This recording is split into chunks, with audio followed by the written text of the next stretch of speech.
Yan, good morning guys. It's 5:25 in the morning, October 7.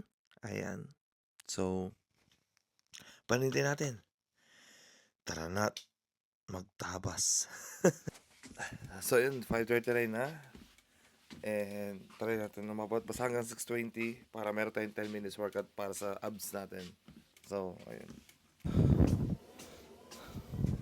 So, ayan, 40 minutes na tayo, 32 seconds. So, hinto natin to dahil may 10 minutes tayo para mag-crunches and power ups. Grabe yung motivational speech na to. Mas nakaaga na. So, let's go!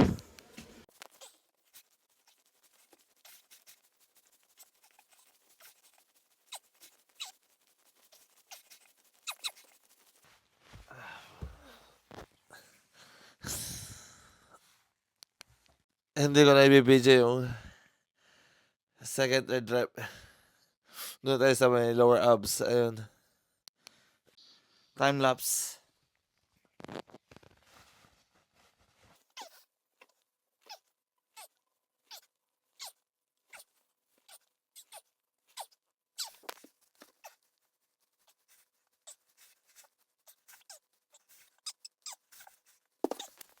Mas magpapahinga na tayo. Dahil may trabaho pa tayo mamaya. Then mamaya, ayun, ano tayo, tricep and shoulder naman. So, yun. Tara, magpahinga na tayo. So, yun. Kagaling natin ng work. It's October 7, 5:38 in the evening. Ayan. So, ang pinitan natin. Tara, mag-gym tayo. Tricep and shoulder tayo ngayon. So, let's go. Put that battery in your back to push you to get up, to make the necessary changes. Don't tell me you want to go to the next level if you're not willing to roll your sleeves up. Are you going to let life beat you down for another year? Or are you going to get up and say enough is enough? It's time to listen. It's time to focus. Man, let's go. It's time. So no more resolutions. We about that action. We about following through. As a matter of fact, your Tapos na tayo sa first exercise. Second exercise naman tayo. Let's go. Discipline. It requires insulating yourself from popular opinion. You simply can't pay attention to it. It just doesn't mean anything. So you gotta have a goal. You gotta have a dream. You gotta get hungry. And then you gotta get real disciplined. Because motivation will get you going. A speech will get you fired up.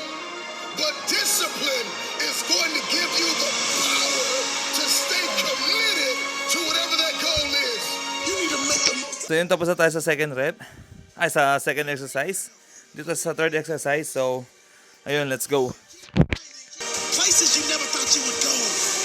Your bank account on extra large.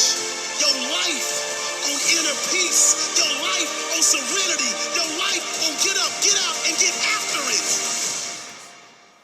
This is a great year to win. Lock in.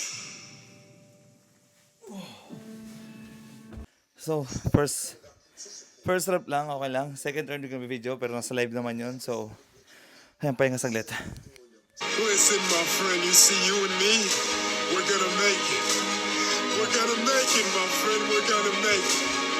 We're gonna make it, my friend. I promise you. We're gonna make it. We're gonna make it, my friend. We're gonna make it. If you're going to do something in your bloodline, if you're going to pass something down generationally, if you're going to be a light, then sometimes you're going to have to get up when you don't feel like it. You know what, my friend?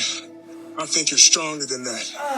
And I think you're capable of much, much more. Sabi, ang lakas makatulong nung motivational speech na tong gagawing lalaki na to. Nakakaano ng lakas. So, ayun, second, third, di ko nabibigyan pero nandun naman sa live. Kaya okay lang. So, para umikli talaga yung video. Yun. Ito na yung pang bonus natin na pansundot. Na 1 rep lang.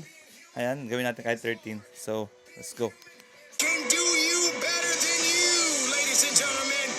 Find a way to understand that your life does matter. And it is not over. You can put it back together. action, with purpose, with will. But if you're sitting around being miserable, looking for a pity party, looking for someone to save you, you're gonna be in a world of hurt. Stop with that madness of being pity. The world is what it is. People do what they do. So yun. Tricep na tayo. Ayan. Tricep na tayo. Woo. So, first exercise ng tricep. Let's go. What you have today, you depending on other people. Instead of depending on you, have some integrity about yourself. Stand on your morals and your principles. Stop selling yourself out. You don't have to start over. Start up today. Do something and do it today. How much time do you think you have left? Don't live your life as if you're gonna go on forever. Don't live your life and assume that all you're good for is being miserable. Let me let you know right now, ladies and gentlemen, those that have had it easy don't know tough. Those that have had it easy do not understand the significance of toughness. Don't you dare look to them. Sarap. So, yung first rep, second, third, hindi na. Para weekly yung video. So, ayan. So, first exercise, tapos na. Meron tayong second. Baka hanggang second lang tayo. So, yung pang tricep ko kasi yun lang eh. Ayun, then, yung huli na, mag-treadmill na tayo. So, ayun.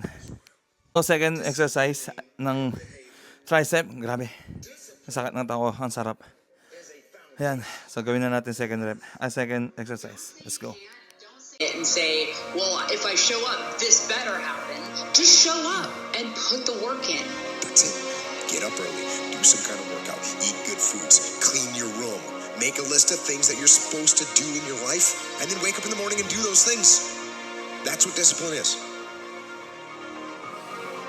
Discipline, focus, practice, suffering, push, push, push. And then all of a sudden, you get better and better and better.